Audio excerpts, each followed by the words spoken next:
American vehicle manufacturing jobs are on the line. Gas prices are going through the roof, and people are suddenly cheering for a Chinese car company?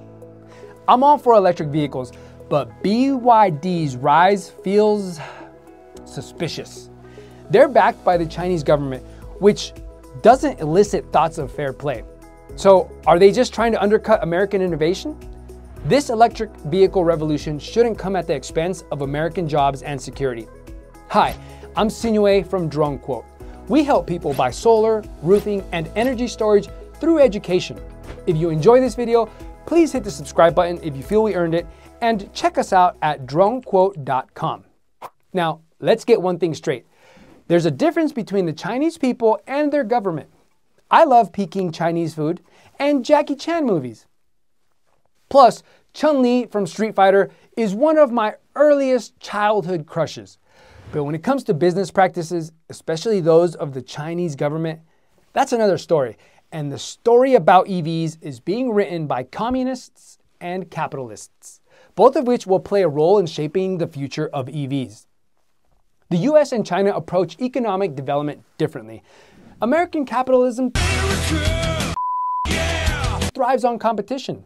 Businesses work to create the best products, constantly innovating to gain a leg up or buy smaller competitors. This drives progress, but can lead to uneven outcomes, such as why the feds sued Microsoft in the late 90s or Google more recently. China, on the other hand, prioritizes efficiency. The government plans and directs resources aiming to achieve specific goals quickly. While this approach ensures stability, it can stifle creativity. The electric vehicle industry is a prime example. Will American competition spark groundbreaking designs and innovative features that command a premium and drive demand? Or will China's state-directed approach get electric vehicles into production faster, cheaper, and in more significant volumes? Government-backed Chinese companies have a lot going for them to make them dominant in the EV marketplace, including significant lithium deposits, countless people to mine lithium at fair and competitive wages, strong regulations to protect their workers and the environment, and world-renowned engineers making world-first strides in technology. China's aggressive push into the EV market raises concerns about intellectual property and competitive industry as their flood of cheap EVs takes a toll on legacy manufacturers and even the almighty Tesla. The rise of Chinese electric vehicle industry coincides with Xi Jinping's consolidation of power in 2018. While this has led to a surge in affordable Chinese EVs flooding the market, it raises national security concerns in the US. We can expect a wider variety of cheaper Chinese EVs, potentially even advancements in battery technology and charging infrastructure. However, China's growing dominance in the EV sector could also lead to supply chain vulnerabilities and potential price manipulation tactics used as political leverage. Beyond pricing concern lies the critical issue of intellectual property protection.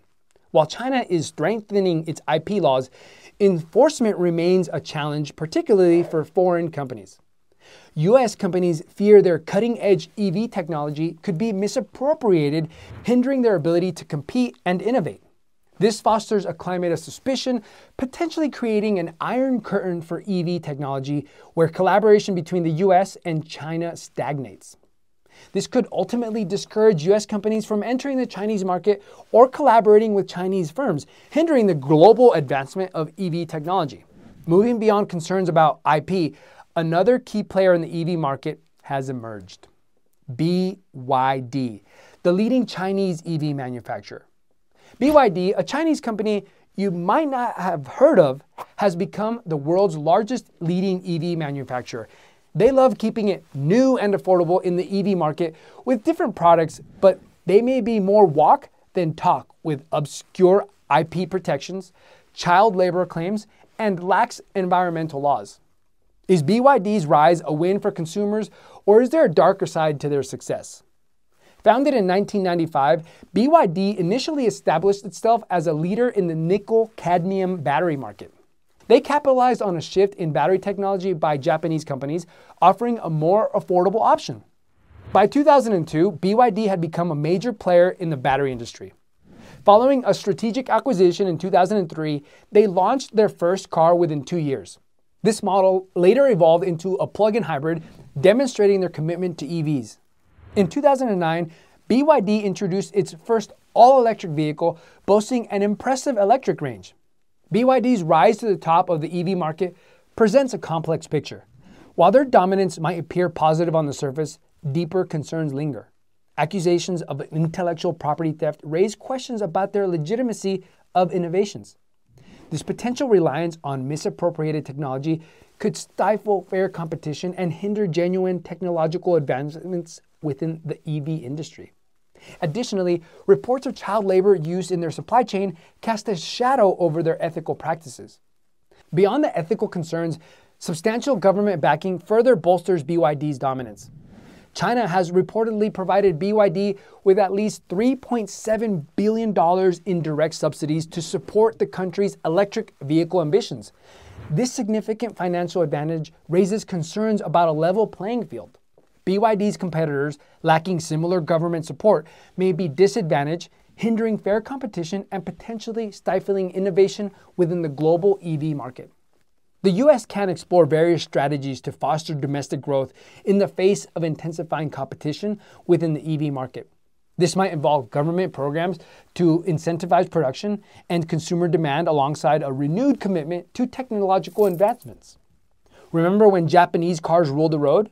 We learned a tough lesson, but America came back roaring. Now, China's taking the lead in electric vehicles, but with some serious baggage. So how do we turn the tables and make electric cars an American success story? By learning from the past and supporting our own. We can't control what China does, but we can control what we do in America. America. Let's back US companies like Rivian and Tesla that are building the future of electric cars. The more American jobs we create and innovate, the stronger we become. To compete effectively with China, the US needs a multi-pronged approach. Furthermore, strengthening the domestic manufacturing base with a focus on ethical practices is essential. Finally, implementing targeted government incentives can stimulate consumer demand and accelerate the adoption of electric vehicles in the US market. This comprehensive approach will position the US for success.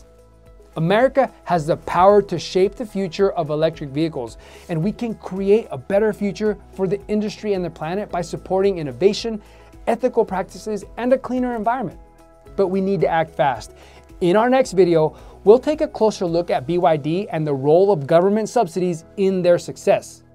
What does this mean for the global EV market? Can the US compete? Until then, I'm Sinuhe from DroneQuote, and if you enjoyed this video, please subscribe, like, and share.